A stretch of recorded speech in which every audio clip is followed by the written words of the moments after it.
Welcome back to Liberty Bytes on the Think Liberty Network. I'm your host, William Gadsden. You can follow me personally on Twitter at William_Gadsden and follow Think Liberty on Facebook, Twitter, or whatever your favorite social media outlet is. Give us a follow and a like for updates on new episodes and more. So last episode we talked about the importance of the First Amendment, this first line of defense of protection against government tyranny against the individual. But if the First Amendment is the first line of defense, then the Second Amendment is the last line of defense. Now, the Second Amendment states, a well-regulated militia being necessary to the security of a free state, the right of the people to keep and bear arms shall not be infringed.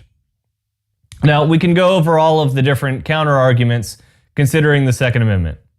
No, the militia clause does not limit it to membership in any organization, per Heller versus D.C. SCOTUS decision in 2008. Yes, the Founding Fathers could and did see where technology was going. There were semi-automatic weapons, or at least as we refer to them today, hundreds of years before the Founding Fathers were even around. No, the AR-15 is not a weapon of war. It has literally never been used in one. Yes, we do have a right to carry in public, per the recent Ninth Circuit Court of Appeals decision. No, there is no such thing as a gun show or internet loophole. Yes, the U.S. military can be defeated with small arms, such as the AR-15. Look at Vietnam, Afghanistan, or Iraq. Now, we could go over all of those, but instead I want to go a little bit deeper here. So why do we have the Second Amendment in the first place? Here's a hint. It's not about guns. It isn't. This is about a person's right to self-defense against any threats to their person. So take guns as an item off of the table. If you're attacked in the parking lot of your school or work, or someone breaks into your house, do you have the right to defend yourself against the attacker? Or are you supposed to just let them do whatever it is they want to do to you, to your person, or to your property? No. Your natural right is to have the ability to defend yourself without fear of legal repercussions. It doesn't matter what tool you use to accomplish that goal. So back in the Stone Age, it was probably a rock. In the Middle Ages or the Renaissance period, it was a dagger or a sword. Only after that did it become the gun. So if you're leaving your cave or your hovel, your house, whatever, and you're accosted by somebody else that has a weapon of some sort, who is the state to tell you that you can't have the same capability to defend yourself as what your attacker is using to attack you? Or something even better than what they're using? The fact of the matter is that that is the actual reason behind the existence of the Second Amendment, to protect your ability to defend yourself. Now, the founders simply used the general term arms and referred to firearms in their other writings because it was the most advanced weapon of the time. They understood all too well how tyrannical a government could be on the rights of the individual, and they saw the importance of protecting the individual's right to maintain the ability to defend themselves, especially against that same government if it was deemed necessary. Now, they also understood human nature. They knew that there are some evil people in this world, people that will prey on the innocent and the defenseless.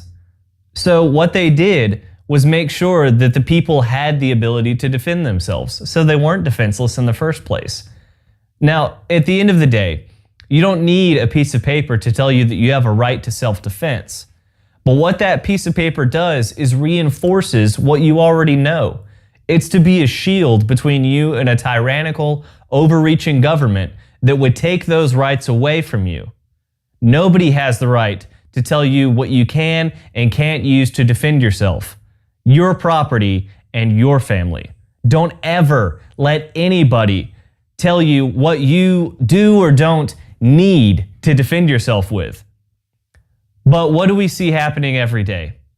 More people marching, pushing for more laws that will tell you what you can and can't use, that will restrict your ability to defend yourself and your family.